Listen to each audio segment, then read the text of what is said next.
Hey guys, trust you're doing well. Just a message from Denver Thompson's desk, just to encourage you, just to strengthen you, and most of all to walk life's journey with you. Trust that you'll be encouraged as you listen to a short snippet of today's message. Be blessed. Thank you.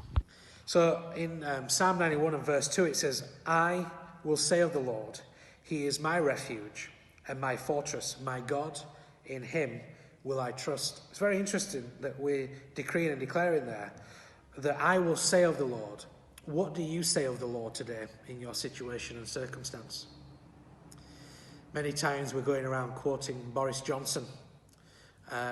We quote other men and women. Sometimes we're really good on quoting Smith Wigglesworth and John G. Lake and John and Charles Wesley. We're very good in quoting people like Bono.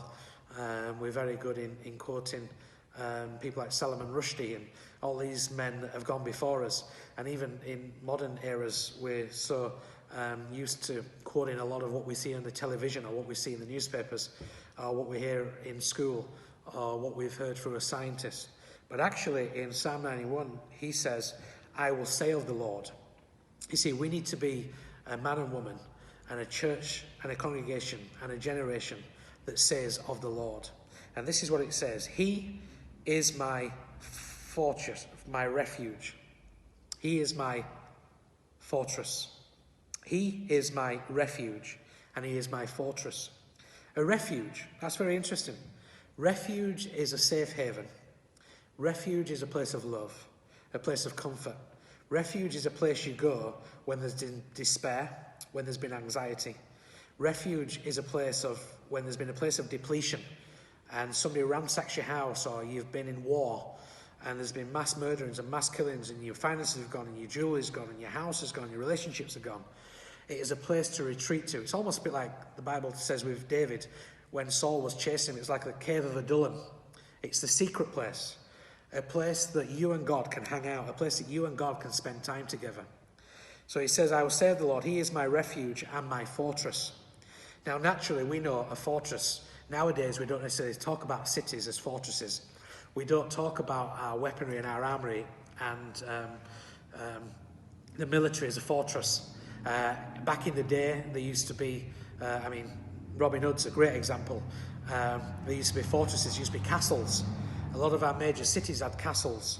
Glasgow, Birmingham, London. We had major castles. And the castles were a place of fortress.